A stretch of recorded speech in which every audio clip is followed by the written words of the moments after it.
Hello there everyone, it's nice to be able to talk to you all again. I hope you're all keeping well, healthy and happy. In this video I'm going to be speaking about the concept of natural law. Now you might wonder, why am I going to be speaking about natural law? And the answer is simple, because natural law is the foundation and the bedrock of all that we know as civilization. Okay? And isn't it interesting, ladies and gentlemen, isn't it interesting that none of the things that I'm going to be speaking about are actually taught in schools? Because these ideas, the ones that allow civilization to continue existing, because they're so basic, because they're totally ignored, well, we've got a totally ignorant and ill-informed population right now in almost every Western country. What is that all about? And does that help, perhaps, the people that want to maintain their political strongholds and power strongholds that they've got, the power structures? There could be a reasonable argument to say yes. They really could. But anyway, let's get into this. And you'll find out why this is so important. The concept of natural law emerged from Greek philosophy. So you had philosophers like Socrates, Plato, Aristotle, who posited the existence of this thing called natural justice or natural right. And the latter, natural right, in this context, refers to two things. One is the sense of that you have, or that I may have, of right and wrong. Okay, what is right, what is wrong from a moral perspective? So it sets out an ethical framework, if you will. The other is the sense of the concept of rights as you know them, right? So if you have a right, you see? So this was all set out in ancient Greek philosophy. Aristotle himself later on was deemed to be the father of natural law. But this may be because St. Thomas Aquinas, who was another great thinker, in his book Summa Theologica, or his work, conflated natural law and natural right, the latter of which was proposed in Aristotle's Eudemian Ethics, Book 4. So if you want to look up the origin of the concept of natural justice or natural right, you can look back to that particular work. Aristotle noted that natural justice branched off from political justice, more specifically distributive and corrective justice. And natural justice, he believed, could probably only be established under the best political community. And when it came to the law, so in the form of law, this could constitute natural law, which is a really interesting idea. But he kind of almost argues against that in his work, The Politics, where he argues that the best regime may in fact not be ruled by law at all. And that's an interesting idea because it mirrors the very same concepts that we find in anarchism, right? So anarchists, the original anarchists, you might say, not the case any longer, because you see,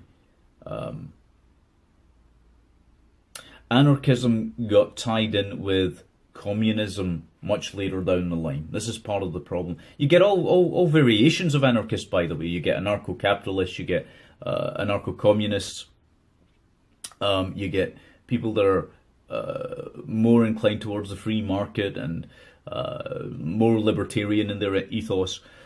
Whichever realm you look at these days, it's all pretty subverted, unfortunately.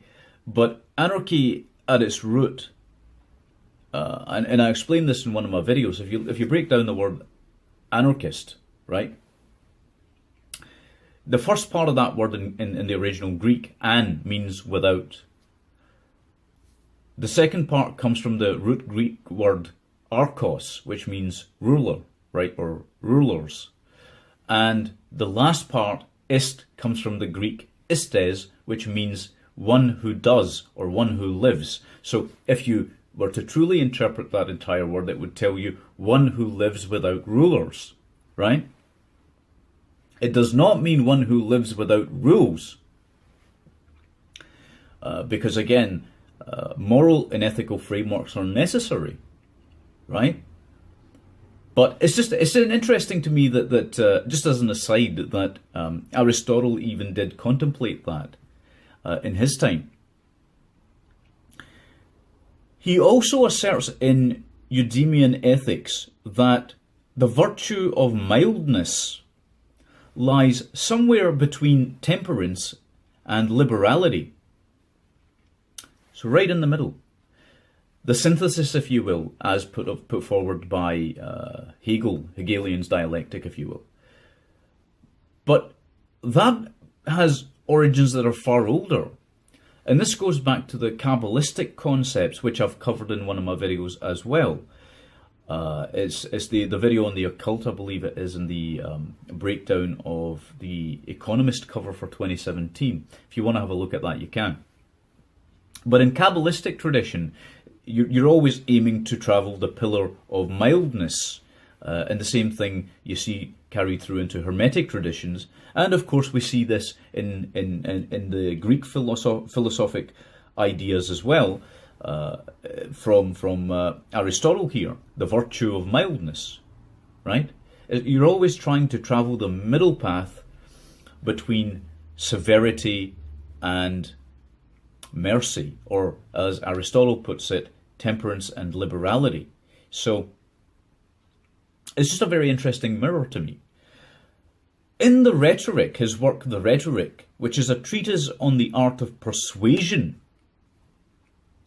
which was important back in those days as well, and this is part of the reason why they used to teach rhetoric as part of the trivium, grammar, logic, rhetoric, right?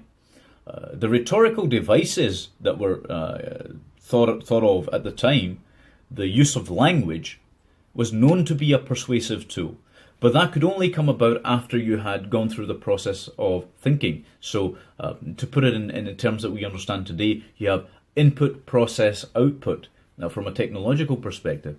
But the same is true of the human being in many other respects. The rhetoric is what you process as your output. So for example, me speaking to you right now, that is a form of rhetoric, right? And it's a pretty powerful tool, and we'll later get into why those tools exist, by the way, why rhetoric exists, why we're capable of these communications that we are, or these forms of communication. Now, the rhetoric was written in the 4th century BC, and in that, Aristotle argues that there is a common law that is according to nature. So here he's actually putting forward the first ideas of natural law, really. Perhaps this is why he's seen as the father of natural law, because he's really putting these ideas together here. That there would be a universal, if you will, to use another word, law for humanity, a universal framework that may govern human behavior, was a concept that was groundbreaking at the time, because very few people had thought of it. So that was very useful, of course, because we know that human beings, all in all, have fairly similar natures in terms of the basic aspects of humans as a species. And so we find similar behavioral aspects in any human society. That being said, of course, there are very strong differentiations due to not only socialization, as the postmodernists might claim, but also because of biology. Biology plays a key role in virtually everything that we do. So minor genetic changes affect how communities may or may not manifest different aspects of the human being, right? So, for example, if there's a prevalence of intelligence that may have genetic origins or roots among people, then those societies that have the most intelligent people will thrive in a particular direction. The ones that don't may rely more on perhaps other things, right? There are different gifts, if you will, right? So anyway, getting back on point. Aristotle quotes Sophocles and Empedocles in the following. He says, universal law is the law of nature. So here he's talking about universal law or natural law. For there is a natural justice and injustice that is binding on all men, even on those who have no association or covenant with each other. And so Empedocles, when he bids us kill no living creature, he is saying that to do this is not just for some people, while unjust for others. So it's not just for some, but it's also unjust for others. That's a pretty interesting idea. Because that final statement there can be interpreted as a bid not to visit violence on others who have not initiated violence against us. It could be the origins and the beginnings of the non-aggression principle, put simply, or the golden rule, right? So that's really, really revealing in and of itself that many of the ideas that people talk about in political circles today or philosophical structures today they have their origins in Aristotelian thought, which is really cool. So these ideas were further developed much, much later down the line by the Stoics. And the Stoics looked at the idea of natural justice and natural law that was put forth by Aristotle, and they asserted the existence of a rational and purposeful order to the universe. Because at that time, we'd come full circle with starting to understand the sciences, and the philosophical realm was opening up to all kinds of different types of thinking. So they realized that the universe had a certain order to it, right? Now, whether you look at it from a deistic perspective and say, well, it was a top-down engineered system or a bottom-up engineered system, as the atheists claim, it's irrelevant. The point is that there is a system in place and there is an order to it. And the Stoics saw that and they said, well, this order seems to have a purpose behind it. And it does. It actually does. The whole universe, you see, the whole universe exists to process, for processes to happen. And this is an interesting thing because it means that there is a purpose to it all, right? Not in any sense that we might fully grasp or comprehend, because that's an objective reality perhaps we may never fully get to understand just because of our limitations. However, it is there. And the fact that the Stoics saw this, and again, it's irrelevant whether one is a theist or a deist or an atheist in terms of the this particular perspective, because nobody can argue with the fact that there is meaning and purpose to it all, right? It's just not, it doesn't, but that doesn't mean that that translates to a microscopic level as such, unless we make it. And I would argue this is the point of the Stoics. So this universal order, the purpose behind it, the rationality to it all, and we know, by the way, that the universe conforms to all these laws because, well, we know, for example, in physics, that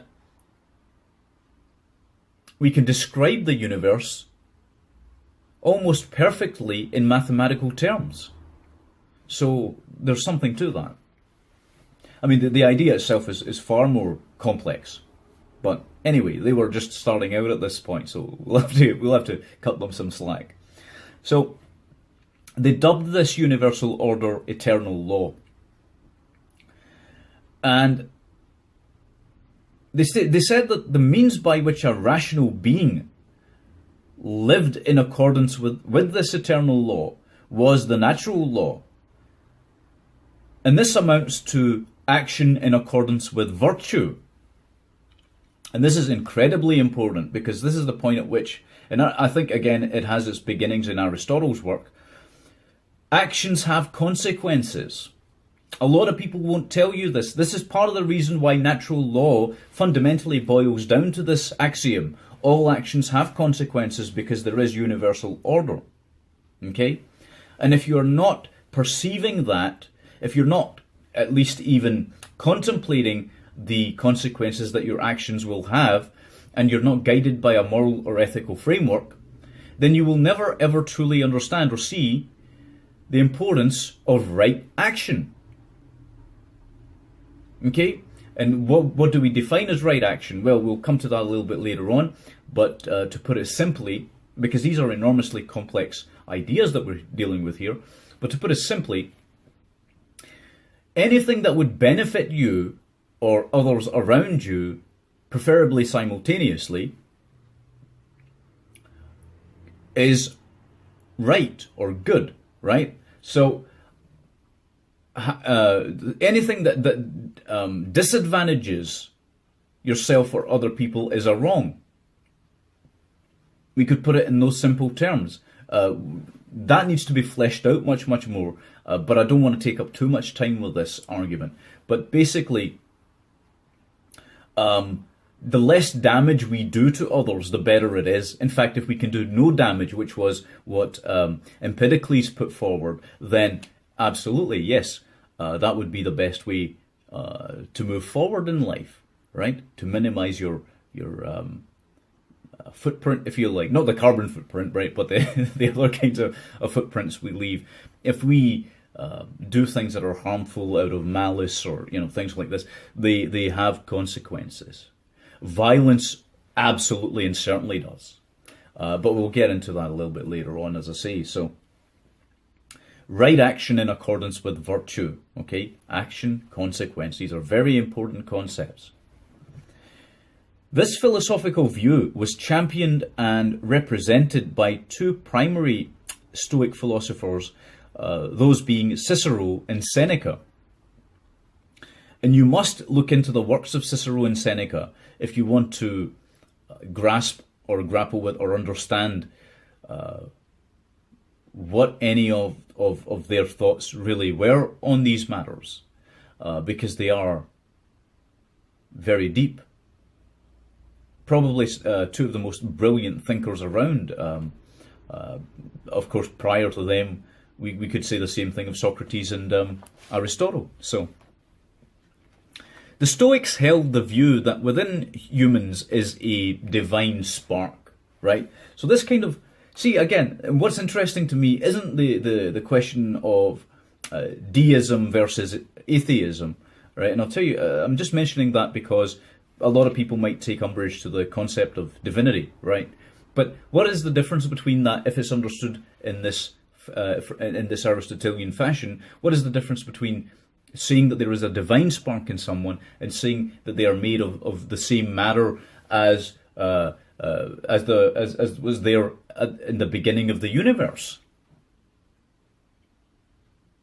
Okay, so I don't think there is any distance between those two arguments at all, right?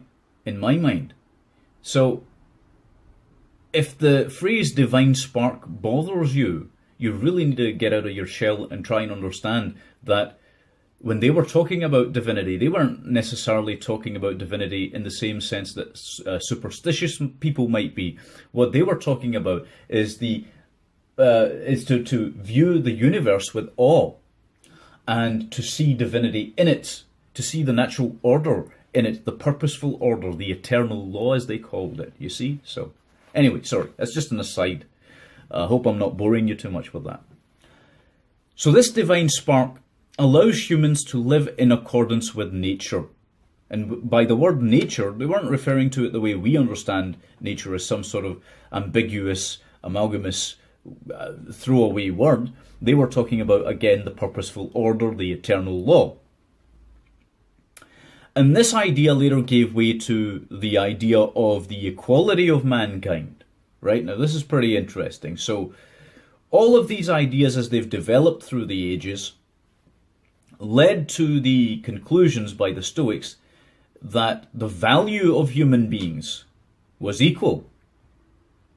Okay, this is where people go wrong in their thinking and their understanding of what these concepts meant. Because, you see, again, our intelligence has been taken away from us in a great many ways by the power structures which exist. So, what has ended up happening is that when people hear the phrase, and you'll see why this is important later on, that all men are created equal, well, they start thinking, well, that must mean that all people are the same. No, absolutely not. Absolutely not. Now, when we talk about equality, if you talk about that as a mathematical principle, what are you talking about? You're talking about value. If you talk about it from a philosophical standpoint, you're still talking about value. How we judge the value of human beings is a whole different idea to whether or not human beings are the same right across the board. And they're not. And that was certainly not what the Stoics were saying. It's certainly not what the founding fathers were saying. And you'll see the role they play later on in all of this. But the most important thing is that equality refers to the value of human beings, not to their abilities, not to their genetic traits, not to anything else, right? If we were to say black people and white people have equal value, or in the very best of situations can provide equal value, do we see that as a true fact? Yes. Yes, we do. Not in all cases. Sometimes you find that certain types of communities do dreadfully in certain situations, right? And can't provide that same value as other communities. But that may be down to a myriad of many factors, right? So, and a lot of these things are complex and nuanced, right? But nonetheless, if you take two people from two different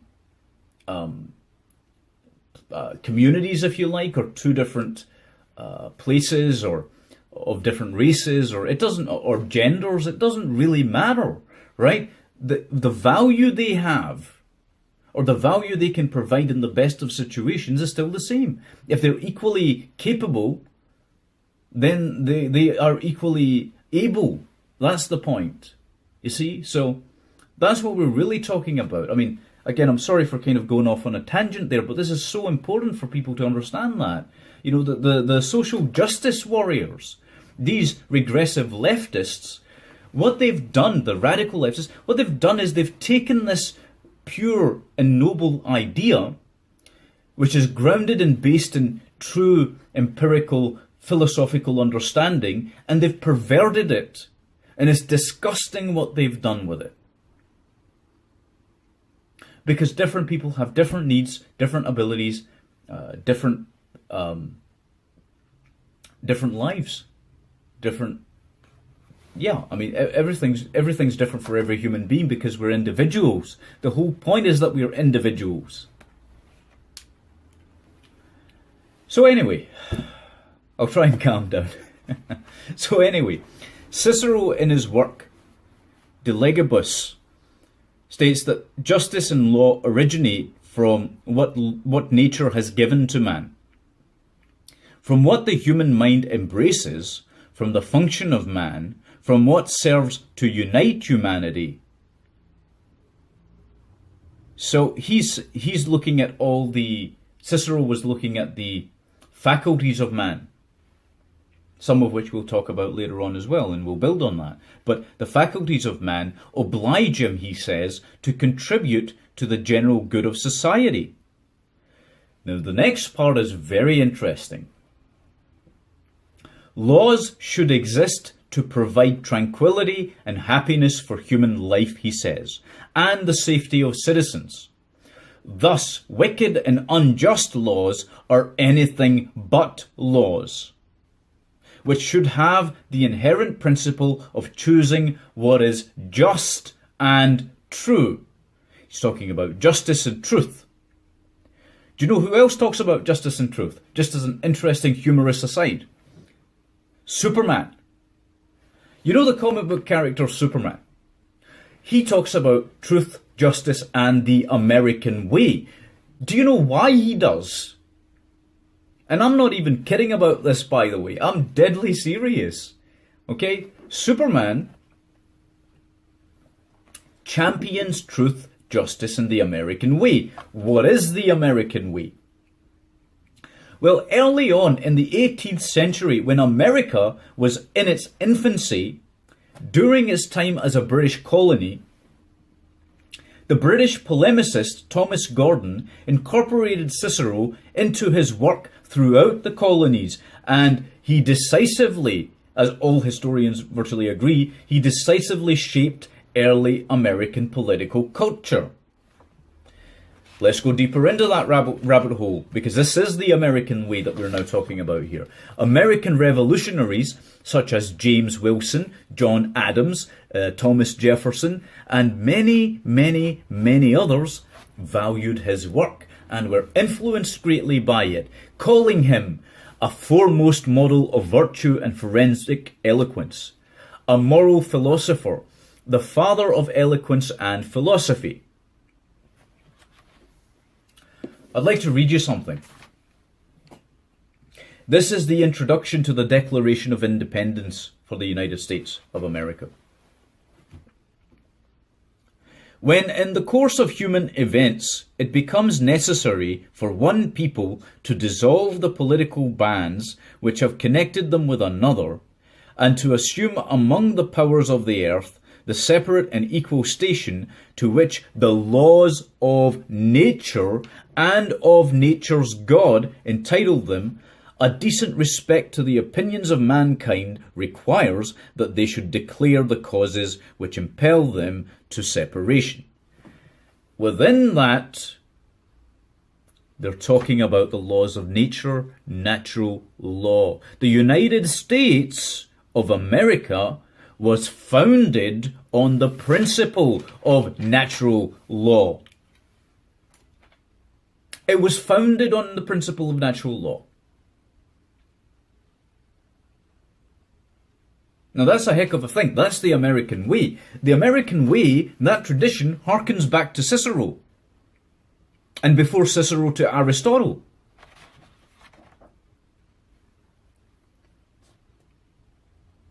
But you see, somewhere along the line, America lost its way. The ideals of the founding fathers, based on natural law, the existence of small government for the people and by the people, the importance of individual freedoms and liberties.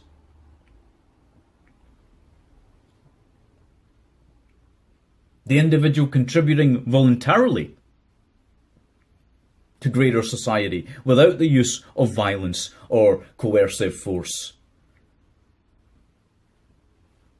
That is the land of the free and the home of the brave. You see? And as I say, America lost its way. It shouldn't have done. It shouldn't have done. But the reason it did is because all of these things were not taught to the young. They were not taught to young people. When kids are in school today in the States, they don't get to learn any of this. They don't get to learn about the beautiful, rich history of American philosophy. And you think, you really do, it makes you think, how can we create civilization or maintain civilization if we don't understand the underpinning principles of it?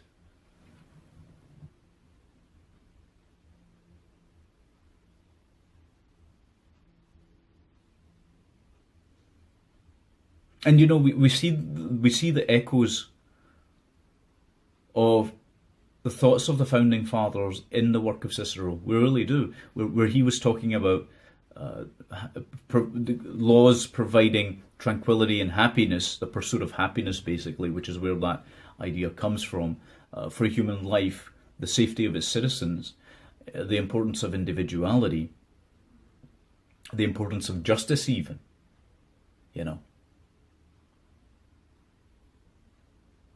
You could even look at Seneca's work and see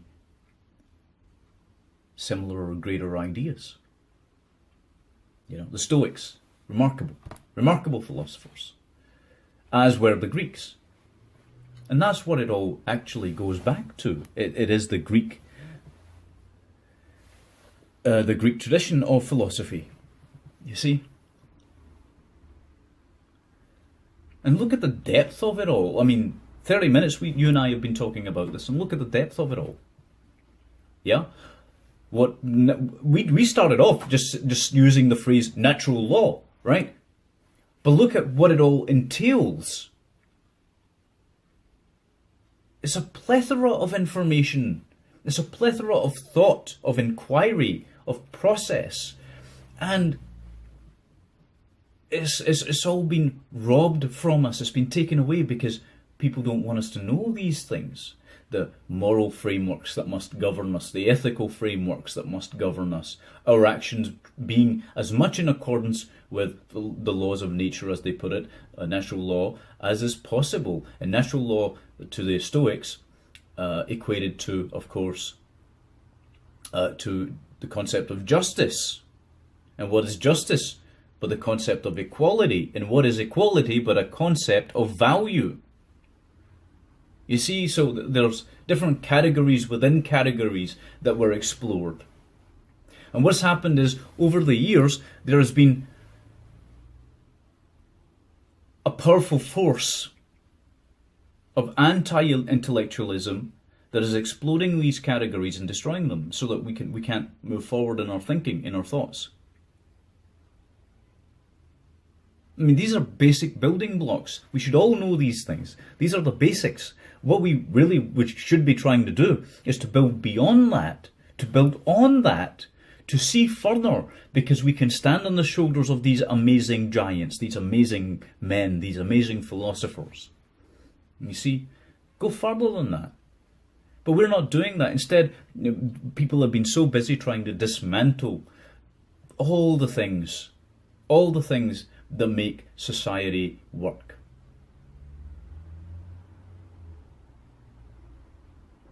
But anyway, I hope that's been informative. I hope that's not too depressing a note to end on. It's just, you know, you look at these things and sometimes you get disheartened. But I'll tell you where the hope lies, actually. The hope lies in the fact that if we can understand these basic ideas, right? Natural law, universal law, moral laws, the eternal laws, if we can understand these, if we can grasp them, the idea of actions and consequences, Newtonian laws, in a sense, really, right? The laws of physics, the laws of mathematics, these are all extensions of these laws, really, in true terms. So,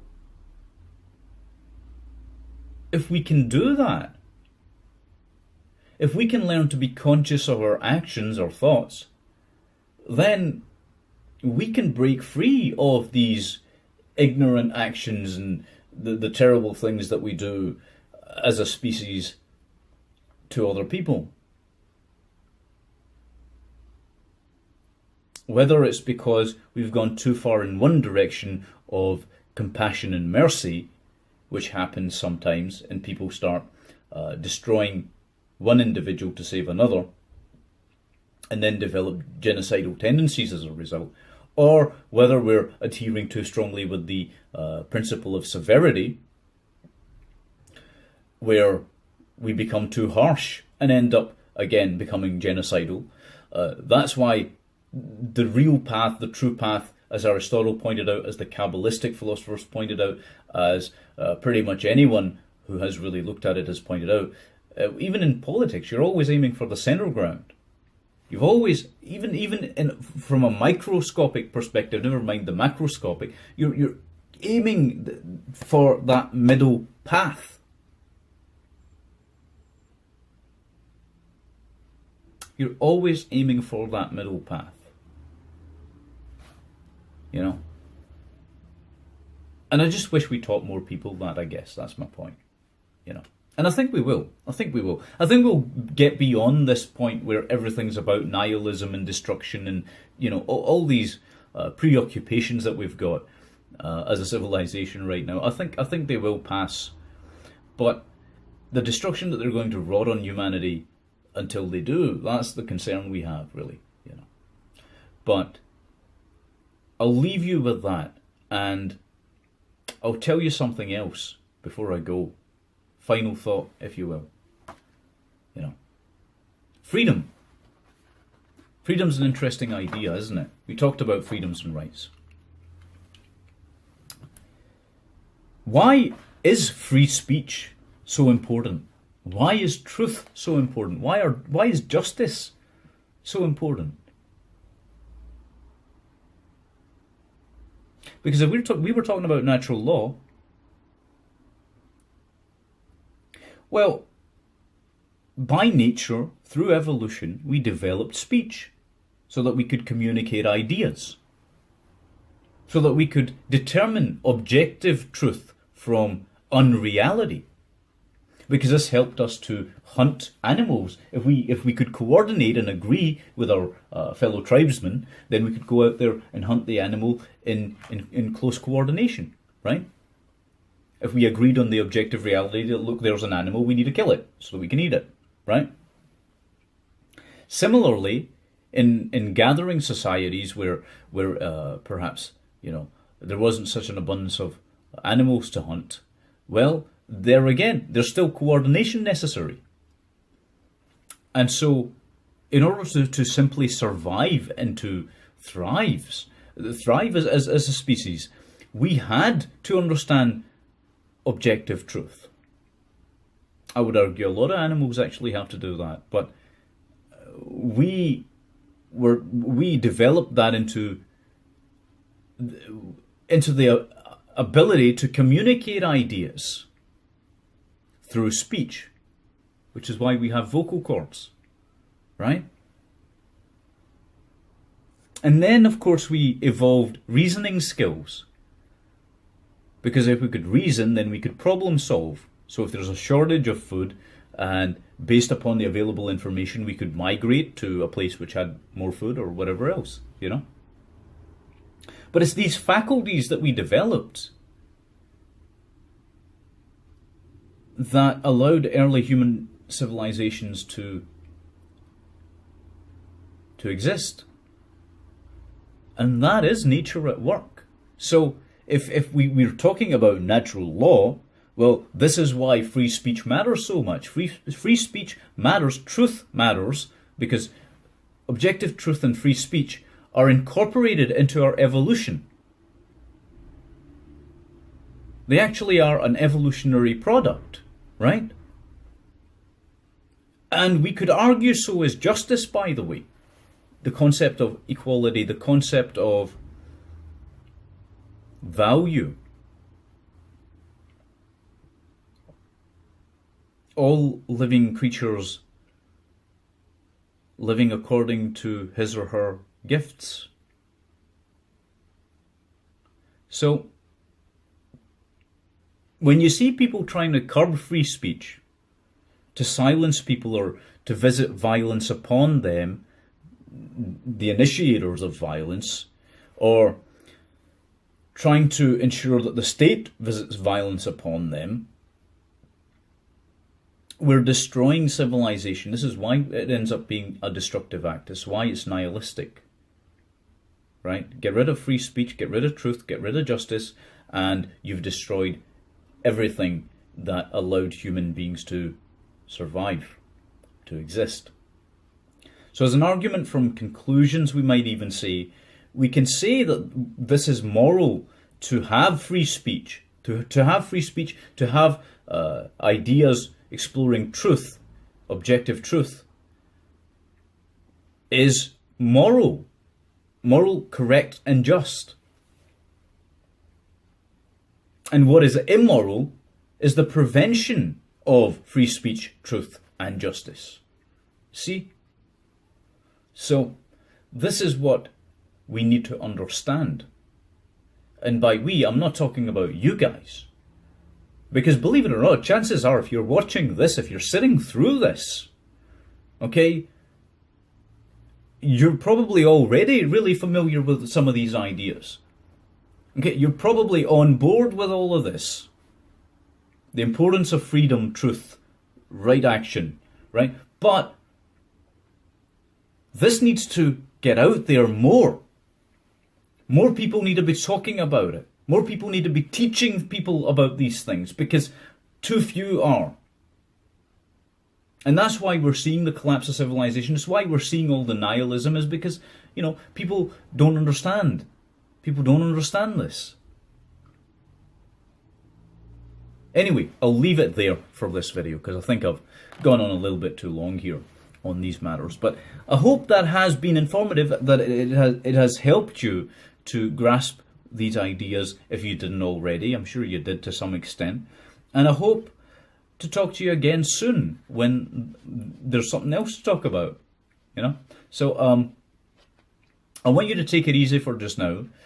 Take good care of yourselves and make sure that you continue to do all the great work in your own life that you can, because, you can't neglect yourself. Okay?